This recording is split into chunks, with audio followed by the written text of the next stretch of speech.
datos ng United Nations o UN, may 1.2 milyon na mga batang Pilipino ang nabubuhay sa lansangan.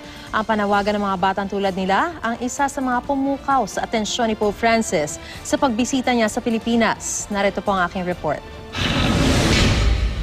Masayahing bata ang 12 anyos na si Glyzel Iris Palomar. Laging nakangiti.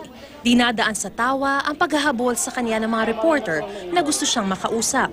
Siya lang naman kasi ang pumukaw sa damdamin ng lider ng mahigit 1 milyong Katoliko sa buong mundo. Kwento ni Glyzel, nag-umapaw ang kanyang damdamin nang makita ang Santo Papa, kaya siya napaiyak. Kasi po ngayon ko lang po siya malalapitan na kadya pumayakap. Kwento ng pamunuan ng Tulay ng Kabataan Foundation, madalas saktan noon si Glyzel ng kanyang ina, kaya siya kinupkup sa tahanang ito sa Malate, kasama ng ibang batang nakaranas ng pang-aabuso. Matagal nang pumanaw ang ama ni Glyzel, pero naaalala pa rin niya ito, lalo na nang makita si Pope Francis. Parang tatay ko rin po siya kasi gano'n rin po minsan tatay ko gano'n po kabait. Para sa mga batang pinababayaan, yung simpleng pagmamahal, parang reminder sa kanila na bata sila talaga.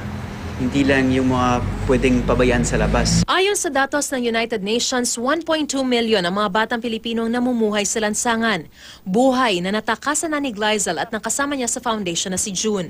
Gusto ko po sanang iparinig sa kanya yun, na mabigyan po ng solusyon kung paano babalik yung dating buhay nila kung anong meron sila dati.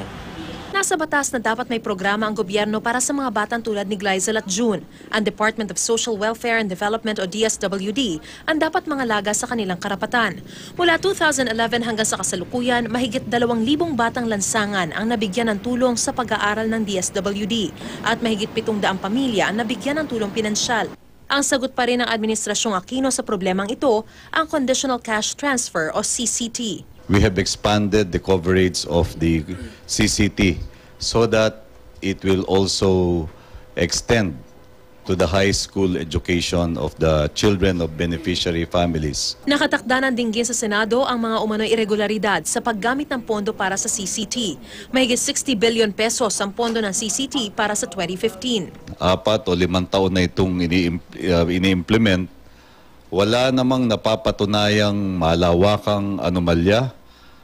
Sa pagdaloy din ng panahon ay napapahusay at napapabuti pa ang pangangasiwa sa programang ito. Paalala ng Santo Papa noong linggo sa programa sa UST, huwag sana maging mababaw ang ating malasakit sa mga batang lansangan.